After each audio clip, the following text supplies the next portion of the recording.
This is Democracy, a podcast about the people of the United States. A podcast about citizenship.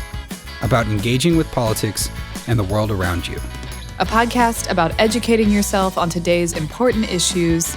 And how to have a voice in what happens next.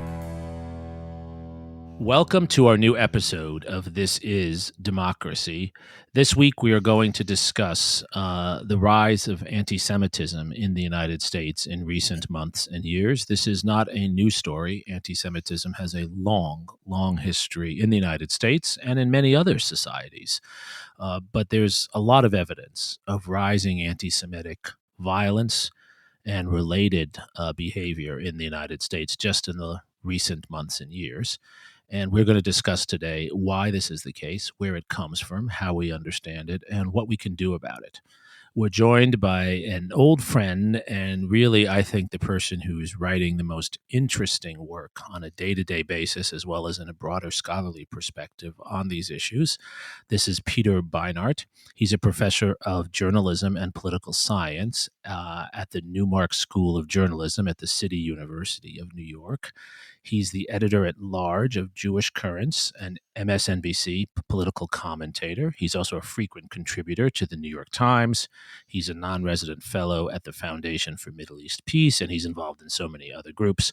Most important, what I want to highlight and encourage everyone to read is the Beinart Notebook newsletter. It's and his last name is spelled Beinart, and we'll have this linked on the website as well.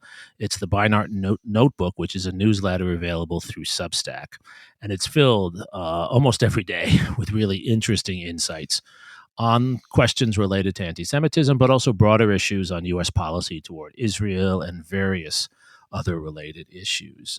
When he has free time, I don't know when that is, Peter is also an active writer of books. He published The Good Fight in 2006.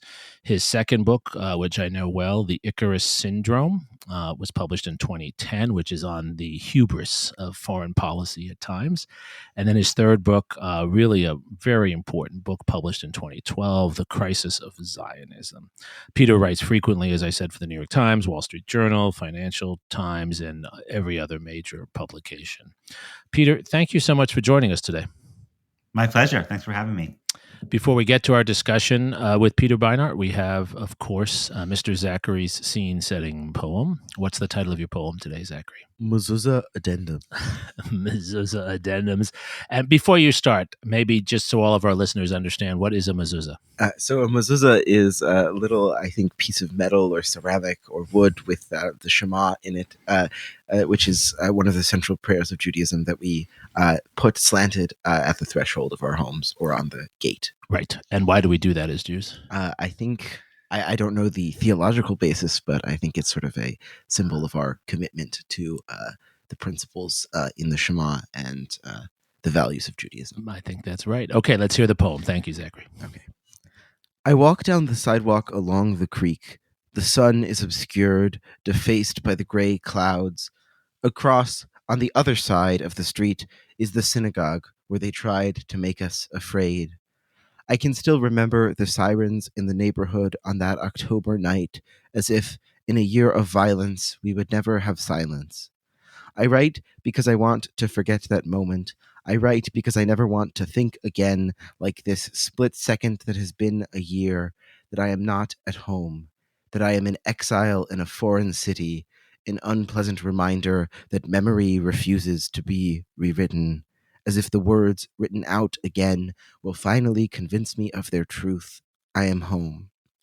I write because maybe if the 18-year-old who drove 30 miles from San Marcos with kerosene and a lighter in a car he borrowed from his mother, if he had heard one of my poems, if he had sung one of our prayers, maybe he wouldn't think I was a monster. I write because I wear my emotions on my sleeve, not because it helps or feels good or seems truthful like crying on a rainy day, but because this is my never forget, my never forgiven, my I will never be forgotten. I wrap the words in a floral ceramic. I hold myself a little slanted at the threshold. I nail my thoughts into the wood like a mezuzah. I am home, I can say, even when I am 1,000 miles away. And there's so many references layered into that lovely poem, Zachary. What is your poem about? My poem is really about reflecting on the last year in my Jewish community, a year after someone my age tried to, or successfully set our synagogue on fire and destroyed our sanctuary, or prevented us from praying in it for at least another year or two. And it's about the sense of loss, but also potentially despair that I think many of us in the community felt after that. Thank you, Zachary, and thank you for reflecting on that. Peter, how do we know that we're seeing more anti-Semitism, more of the kinds of incidents that Zachary describes? The truth is, we actually don't. We do know that, of course, that there have been some terrifying, high-profile, violent incidents in Poway, California, in Pittsburgh, in Texas, and I do think we can say that it's hard to find recent precedents like that. But one of the challenging things about saying that anti-Semitism is rising in general, though people say it all the time, is first of all that the data collection systems are not very good for various reasons.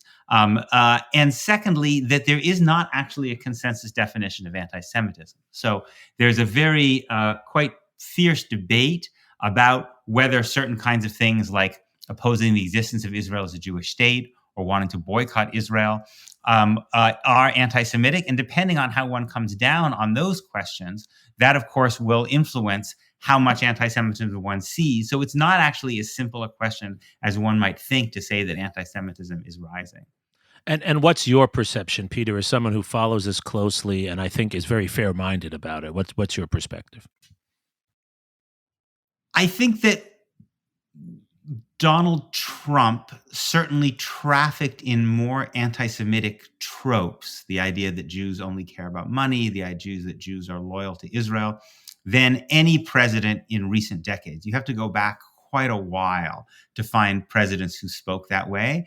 And I think that is significant. And I think that Donald Trump also created a culture on the American right, parts of the American right, that kind of glory in transgressing certain norms of decency. And one way of transgressing those norms is to flirt with anti-Semitism. I also think that the backlash against globalization and against immigration and a desire for a kind of white kind of ethno-nationalism that would make sure that white Christian Americans remain on top, that often also blurs into anti-Semitism. So I think those things are significant cultural developments. I'm not saying I don't think anti-Semitism is rising. If I had to bet, I would say it is. I just think it's actually difficult to prove empirically. Right. And I guess for me, Peter, as someone who has spent so many years teaching about the horrors of anti-Semitism in Germany, in our own country, and teaching to what appears to be a very receptive audience of students and writing for what appears to be a very receptive reading audience, how is it possible that anti-Semitism remains so prevalent in our society? Why has it not gone away? Why are you not saying, wow, I see a reduction in anti-Semitism because of all the work we've done as educators? Why have we failed? Well, but I actually think you're getting at something which is really important for us not to forget, which is there is an enormous amount of philo-Semitism in the United States. And we shouldn't lose track of that. In fact, there was some polling, I think, done by Pew recently that showed that American Jews are the most highly esteemed religious group in the United States. One of the interesting things about American Jews is they're actually quite highly esteemed, essentially on both sides of America's partisan and ideological divide, although perhaps for different reasons. Whereas if you look at evangelical Christians, they're much less white evangelical conservative Christians, less esteemed by progressives. And sadly, if you look at more Muslims, for instance, they're much less esteemed among conservative Americans. So there is, and American Jews are very firmly embedded in both American political parties, from the bottom to the top. So I think it's important for us not to lose sight of that. But I do think that anti-Semitism, although it's different than it has its own particular contours and features, also tends to rise and fall often with kind of a general hostility to to outsiders, whether it's immigrants, Muslims, Black Americans. And so you see that in a lot of these cases where you have these terrible violent attacks, these people also had animus against other groups as well. And you see in some of the other cases, for instance, the terrible massacre in Buffalo recently, where Black Americans were killed, that shooter's manifesto had an enormous amount of anti-Semitism in it. So there is a kind of ideological stew here, which tends to often tell a story. And the story is often something along the lines of, it's a hideous story. The story is basically that America is being invaded and taken over by non-white people, by Latinos, by Blacks, by Muslims, and the Jews are secretly aiding that because they are the kind of sinister evil geniuses, the kind of George Soros figure looms large in this, who are essentially organizing these hordes of Black and brown people to come and destroy the United States. I think what you're talking about is in many ways an old story, and certainly one that seems very familiar to anyone who is a serious student of history. But is there a way in which this is also a story of new technology and perhaps a social media or internet landscape that is not regulated or truthful as it should be? Yeah, I mean, I think that the technology allows people to find one another and create online communities that then can then reinforce their own pathology. So if we think about, Henry Ford's newspaper, what was it called? The Dearborn something, I think, where he was basically publishing the protocols of the Elders of Zion. They were distributing it for dealerships, right? So obviously the technology allows you to be much more global and move much more quickly. And I think especially in an era where people are often isolated from their neighbors, and certainly because of COVID, people then find these online communities. And then you sometimes have these algorithms which essentially take whatever you're looking for online and give you even more pure and kind of more dramatic versions of that. And so you can then see how people go down this rabbit hole. I've seen some interesting, some suggestions that this process of radicalization when it comes to, let's say, white nationalist anti-Semites has a lot in common with the process of radicalization that we see with people who end up in ISIS. And I want to connect this, Peter, to something else. You've written a lot about U.S. views, American views of Israel. One of the things I find paradoxical is that in the last 10 to 20 years, it appears to me, and I know you've written about this, that Americans feel more support. They express more support for Israel. Whether they feel more connected or not, I guess, is more complicated. But they express support for Israel across the political spectrum, especially non-Jews, than they did before. But yet we also see these lingering anti-Semitic attitudes, sometimes in the same communities. How is that possible? How do we understand that? I would say a couple of things. First of all, what's happened to American support for Israel is that, like so much else in American politics, it's become bifurcated along partisan lines. So what you see is that while overall U.S. support for Israel hasn't really changed that much, what's happened is that Republican support has grown and Democratic support, particularly among younger people and among self-described liberals, has gone down. And so in very progressive spaces, you now have a very live debate over the whole question of the legitimacy of not just Israeli policy, but of a Jewish state, of a state that by law and by its own self-identification privileges Jews over Palestinians. And that move, and also a move towards boycotting Israel, given that there seems for people who are upset about the denial of Palestinian freedom, there seems no other way but to put pressure on Israel to try to change a human rights situation that I think they see, and I would agree, is intolerable. Now, this gets interpreted as anti-Semitism by many American politicians and also many American Jewish organizations. I actually don't think it's anti-Semitism. I don't think calling for equality under the law between Israelis and Israeli Jews and Palestinians is anti-Semitic. But what does happen is that sometimes people take out their hostility towards Israel on Jews. That they tragically kind of blur the line between Israel as a state who has policies and even who has an entire constitutional system that one might oppose, and Jews who then become stand-ins and representatives for Israel, whether it means that a Jewish student on campus is asked to kind of justify or defend a position on Israel when they should not have to do that, or is held responsible, even worse, for a position, or even worse, in which Jews are actually attacked. And you see this perhaps more in Europe than the United States, but it happens here because people are, and this particularly, there's some studies that show that this rise in anti-Semitic violence tends to increase when in proportion to the number of Palestinians killed by the IDF. And so it is a terribly misguided and indeed anti-Semitic way to take out your frustrations with the Israeli state. And what about on the right? My grandmother always warned that certain Christians, she thought, who wanted to see Jews back in Israel, that it wasn't really to help the Jews, and that there was actually at the core of that something that was dangerous for Jews. Do you see some of that in the sort of religious dispensationalism, the evangelical desire to sometimes flagrantly support the state of Israel and its more belligerent policies? I do, but I think we should admit that Jews are not of one opinion about this, right? There are a significant number of Jews, particularly in the Orthodox community in the United States and in Israel, who are quite happy to have the support of kind of people on the political right in the United States, evangelical Christians, and around the world. Viktor Orban, for instance, although he's expressed anti-Semitic tropes against George Soros in Hungary, is a big fan of Israel. The way I would put it is this.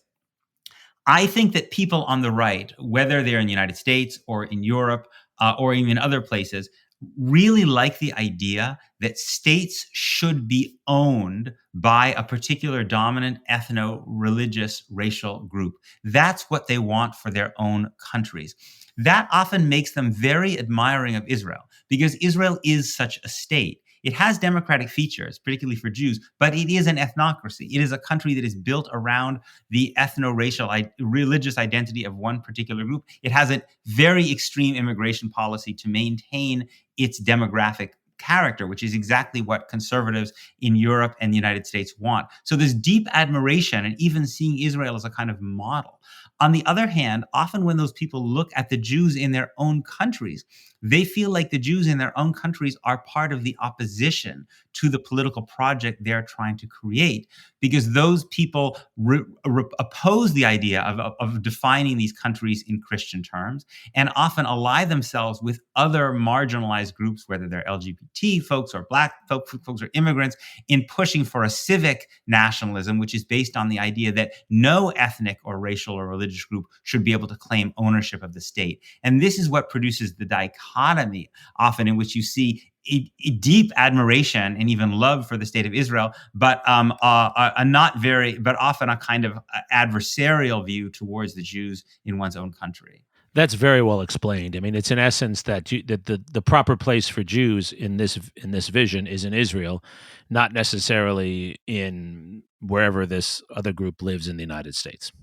That is exactly right. And in fact, even if you look at some of these horrific manifestos by some of these killers, you see that they're filled with anti-Semitic material. And then they say, it would be okay if the Jews would just stay in their place. It's just that they are now in our place. You see that in kind of various different ways expressed to various degrees on the political right. And I guess, Peter, this really compelling explanation you've given turns us to, I think, the natural place we have to go in the discussion. What have we done about this? What can we do about this? So let's start with the former, the history, which is always at the core of our analysis on the podcast. What in the past has worked to address some of these tropes, as you call them? Well, I mean, I think, you probably know this history better than me, but I do think that one of the things that led to a dramatic decline in anti-Semitism in the United States that happened between the early 20th century and the kind of mid-20th century is that World War II made anti-Semitism associated with America's enemies. That was what the Germans did, and so in a sense, it made it almost kind of un-American to be anti-Semitic, and I think that contributed to a dramatic decline in anti-Semitism in the post-war decades. I also think that the success of the civil rights movement was critically important in allowing Jews to attain full equality. That before the civil rights movement, there were still, certain kind of industries where Jews were limited, universities where there were quotas. I think American Jewish leadership wisely understood that the success of the civil rights movement would create an environment in which that Jews could very much benefit from. And I think that's been true. And so I guess that my overall take would be that I think at the end of the day, that the levels of anti-Semitism in the United States are going to have a lot to do with the strength of liberal democracy in the United States. That to the degree America remains and becomes a country that, as it becomes more diverse racially, religiously, and other ways, that the more we can successfully manage that and create a country that more and more sees everybody as deserving equality, regardless of their differences, that Jews will flourish in such an environment. But that if that fails and we move essentially into some kind of period which is more like, the period after the failed effort at Reconstruction, then I think that Jews will be in a very, very awkward position, because right now, what we see in certain many elements of the kind of white Christian right is a willingness to essentially allow Jews to be on the side of the victors to some degree, right? You see this in the word Judeo-Christian, right? That we are a Judeo-Christian nation, which means essentially not the Muslims. That it means that the Muslims are not real Americans, but the Jews will be considered real Americans. But I think it's conditional, right? That this invitation to be with the winners is conditional with Jews actually accepting and being willing to side with white Christians in a country in which they are dominant. And if American Jews don't, and I think that our best traditions would suggest we should not, then I think we potentially are in an adversarial relationship with people who may hold power in a less democratic, less liberal country, and that could be dangerous. Peter, do you think that dynamic you just unpacked so well, do you think that's what puts a lot of pressure on certain Jews to sometimes apologize or turn away from behavior that they themselves would in other circumstances be uncomfortable with? Yes, but I also think it's important to remember that there are quite a significant number of Jews, not a majority by any means, but let's say roughly 25%, and including many in very influential positions, who generally have decided that they believe that Jewish welfare, by which they mean the security of the state of Israel and the welfare of American Jews, will be better off tying ourselves to figures like Donald Trump and then Ron DeSantis, et cetera, because they actually they worry that a country that is more diverse, that expresses the political opinions of people of color, will become more hostile to the state of Israel. And it's also, this is not a happy side of Jewish history, but I think it's important to acknowledge that this has happened before. My family is South African. So South African Jews now like to celebrate the many influential Jews who were in the African National Congress, and there were many of them. What they often like to forget is that in the very trial, the famous Rivonia trial, where all of the white defendants were Jews, along with Mandela, under the apartheid regime, the prosecutor was a Jew. He was actually the president of an Orthodox synagogue in Johannesburg. And he had made a decision that he genuinely believed that what was best for South African Jews was to show their loyalty to apartheid. So this division is not new. And there are people who genuinely hold this position on either side. I just happen to believe that I don't think it's in our self-interest, nor do I think it's in our best ethical tradition to essentially say we're going to look after ourselves and not fight for the rights of other people. In that context, then, how should we interpret what I think has been a rather surprising, at least for me, trend of people in positions of power or influence, like Kanye West, and the sort of spouting of these conspiracy theories in a very nonchalant way, and then the very sort of subsequent response to that seems to have all of these trends of either philo-Semitism or anti-Semitism mixed together in a very sort of strange concoction. How do you think we understand that in this context? Well, I think to try to understand Kanye West, I think, first of all, who could understand Kanye West, right? He's a crazy person. But the tropes that he's playing into, I think one needs to kind of acknowledge have a particular history in the Black-Jewish relationship. You can read this, going back to James Baldwin's famous essay, "Blacks are anti-Jewish because they're anti-white," or in the 1980s, the way figures like Louis Farrakhan or Leonard Jeffries.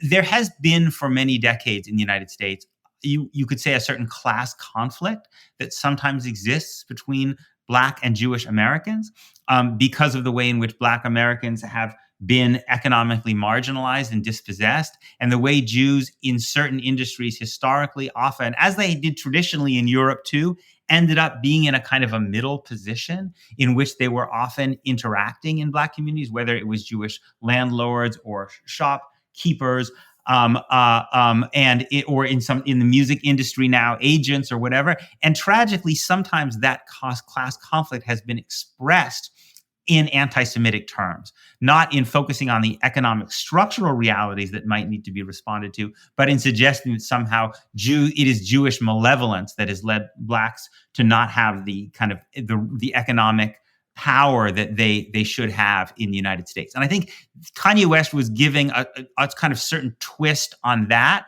And I think that it's something that needs to be acknowledged and needs to be challenged and fought against. But I think what was so worrying about the Kanye West situation was that because of what's happened with Donald Trump, Kanye West's version of anti-Semitism was now able to kind of jump the ideological shark, and where it used to be confined to a certain kind of Black radical, position, now it has actually also this support and home on the white Christian nationalist right. And I think that's what Donald Trump has done. He's created that possibility. So Trump has come up a lot, Peter, and oftentimes when I've said similar things about Trump as a catalyst for anti-Semitism in many domains, people will come back and say, well, but he has a Orthodox Jewish son-in-law, and his daughter's converted. And just to get it on the record, what's your response to that? Well, it's silly, right? I mean, we all know that it's quite possible to like Jews as individuals, whether they're your friends or even your family, but not to like them in the abstract, or not to like certain groups of them. This is actually quite common. I think if you looked at prominent anti-Semites across, in modern history, you'd find that very frequently they actually had some Jews. I think even Hitler, I think there was a Jewish doctor who Yes. helped his mother, and he tried to, make sure that person didn't. It really doesn't matter. What matters is that Trump uses these tropes, partly because I think he just has a very stereotypical kind of view of all groups, to be honest.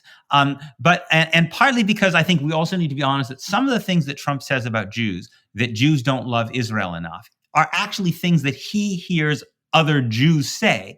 It's quite common to hear conservative Jews in the Republican Party saying about Jews in the Democratic Party that they shouldn't be, that they're only voting Democratic because they don't like Israel enough. So he partly, I think, hears this from his Jewish friends. But it's also because I think he is trafficking in this notion that there are real Americans and there are not real Americans, and that that Jewish relationship with the United States is somewhat conditional, and it's partly conditional because he's such a epic narcissist on whether Jews support him. And so if he sees Jews as political adversaries, then for him, because he defines himself with the state, with the country itself, then there's the danger that he sees Jews as essentially unpatriotic. Right. I think that captures it very well, and I think your point deserves underlining. Throughout modern history, many of the foremost anti-Semites had Jewish friends and people they protected who were Jewish. They just made exceptions for them in the way that anti-Black racists will make exception for their friends. Christopher Browning's book "Ordinary Men" is searing in this. The killers of Jews who come from Hamburg and kill Jews in the Eastern Front in World War II. Many of them had Jewish maids who they saved from the Holocaust at the same time. Yeah. Peter, we always like to close the podcast by taking the wealth of knowledge that our guests have shared with us, and you've really shared so much with us that's so powerful, and really trying to think forward, trying to see some optimistic or at least useful pathways forward in this history that we've uncovered. What do you think we should be doing? What are the hopeful signs or the hopeful possibilities you see out there? One hopeful possibility for me is that I think there have been really remarkable moments in which Jews and other groups of vulnerable Americans have come together in acts of kind of self-protection and solidarity. I think, for instance, if you look at the Bernie Sanders campaign, you can agree or disagree. I tend to like a lot of Bernie Sanders kind of positions, but even if you don't like him, one of the things that was extraordinary about the Bernie Sanders campaign was the outpouring of support that he got from Muslim Americans. We are so often told, and I think this happens often in the Jewish community, sadly too, that somehow Muslims are predisposed to anti-Semitism. In fact, Bernie Sanders was the overwhelming favorite of American Muslims. And I even remember very distinctly there was a moment during the campaign where Bernie Sanders got sick and and had to leave the campaign trail, and his health was in question for it. And I saw online that a group of his Muslim supporters were essentially doing, I don't know the term in Arabic, but essentially a kind of a prayer vigil for him. And I think it's because many people identified with him as an immigrant. And many people appreciated the fact that particularly as a Jew, that he supported Palestinian rights, that he saw Palestinians as deserving of full freedom and full equality, and it showed, I think, the extraordinary possibilities. This elderly Jewish man whose family were killed in the Holocaust, becoming this symbol for so many young American Muslims of the kind of America they wanted, and that seems to me to suggest the kind of solidarity, the kind of political movements that may be possible to keep us all safe. And what would you suggest to especially our young listeners? What should they be doing to be a part of just this pathway that you're describing, Peter? I would say what they should be doing is fighting for the principle of equality under the law, that all people, regardless of their race, religion, sex, gender, etc., deserve to be treated equally. I think if you hold to that principle and then you look to defend it whenever it is being threatened, whether it's Black people being denied the right to vote, or people, using this dehumanizing, degrading language about Hispanics or about transgender people, that ultimately then you begin to knit together a kind of the solidarity that's necessary to have the strength in numbers to protect all groups. And I think ultimately that is where the Jewish people are safest. I love it. Zachary, it sounds like Peter's making a very strong case, right, for what we would call liberal civil rights politics, right? An argument for equality for all under the law, equality for all, and equal and equitable treatment in all domains, and that will help not only deny the tropes of anti-Semites, but also help Jews as well as other groups that have been vulnerable to bullying. Do you agree with that, and do you see that in action among young people like yourself? I think so. I think that there's a really strong opportunity for young people, and particularly young Jewish Americans like myself, to be a part of this future coalition. But I do think that there is, in some circles, and I think we touched on this briefly, an unwillingness to see the American Jewish experience as a part of this story. And I think part of how we get to that point is acknowledging both the history of American Jews and often their complicity in certain structures that have denied access to others, but also the ways in which American Jews have faced discrimination in the United States. Right. So we need to tell both sides. Exactly. Of that. We need to be able to acknowledge that complexity, I think. And Peter, I just want to close by actually making a plug for your Beinart notebook, because this is a topic you touch on quite often, correct? Yes. And I hope our listeners will continue the conversation. As always, our conversations each week are designed to open historical knowledge and stimulate more conversation around these issues. Peter, thank you so much for lending us your insights and bringing, I think, really a very powerful perspective and also a strong empirical basis to understanding these issues. Thank you, Peter. was my pleasure. Thank you. And Zachary, thank you for your moving poem, as always, and your explanation of what a mezuzah is. I've been asked that question myself many times. And thank you most of all to our loyal listeners for joining us for this week of This Is Democracy.